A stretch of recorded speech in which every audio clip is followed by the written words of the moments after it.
సాక్ష్యం నిమిత్తమై ప్రార్థన చేస్తారు వారు. అందరూ కళ్ళు మూసుకుందాం.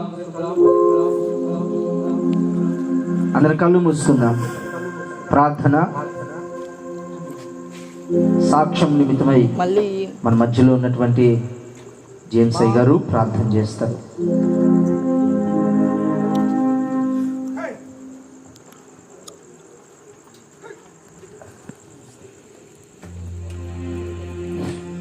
ప్రార్థన చేస్తాం.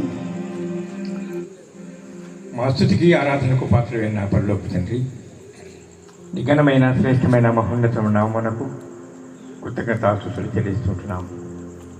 ఈ దినమైన ప్రభువా, నీ దాసుడు ఏర్పాటు చేయబడినటువంటి ఈ యొక్క తండ్రి క్రిస్మస్ సభలు నైనా ఎంతో ఘనంగా ఏర్పాటు చేయడానికి మీరు ఇచ్చినటువంటి సంకల్పము, మీరు ఇచ్చినటువంటి మరి ప్రభువా ఆ యొక్క ఆలోచన విధానం అన్నింటిలో కూడా ప్రభువా మీ తోడు మీ సన్నిధించినందుకే మీకు స్తోత్రం తండ్రి.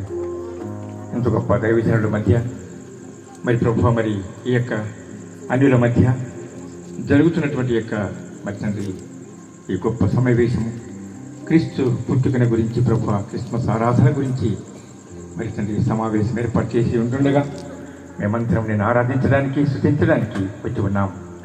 మరి ముఖ్యంగా మరి పెద్దలుగా రావాల్సి ఉంది కనుక నేను నీ దాసుడు ఇప్పుడు మరి సాక్ష్యం చెప్పనేంటుండగా నీ దాసునికి తోడుగా ఉండి నువ్వు ఆశ్రయించి తండ్రి నీవే గొప్ప దేవుడు అనే విషయంలో ఎంతగానో మేలు చేసిన దేవుడు. ఆయన కూడా అన్న కుటుంబంలో నుండి నీ యొక్క సేవలో కొనసాగుతూ ఉన్నటువంటి నీ బిడ్డను ఆ కుటుంబాన్ని నువ్వు ఆస్వాదించి సేవను ఘనంగా జరిగించడానికి నీ కృపను గ్రహించమని సాక్ష్యంలో మీరు తోడుగా ఉండి నడిపించమని చేరి వచ్చిన వారందరూ మమ్మల్ని అందరూ బట్టి దీవించి ఆశ్రయించమని మా ప్రభువును మా రక్షకుడిని క్రీస్తు పెట్టి అడుగుని చుట్టున్నాం తండ్రి.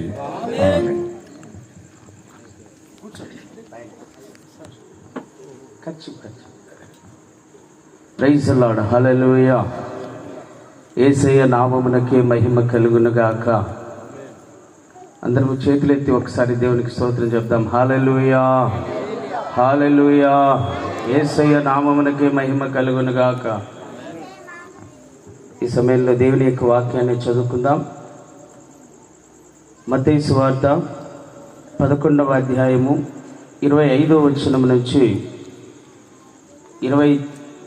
30వ వచనం వరకు మనము చదువుకుందాం. ఆ సమయమున బైబిల్ ఉన్న వాళ్ళందరూ కూడా తీసుకొని చూడండి. ఆ సమయమున యేసు చెప్పినదేమనగా, తండ్రి, ఆకాశమునకును భూమికిని ప్రభువా, నీవు జ్ఞానులకును వివేకులకును ఈ సంగతులు మరుగు చేసి పసిబాలులకు బయలుపరిచి ఉన్నావని నిన్ను స్తుతించుచున్నాను. అవును తండ్రి,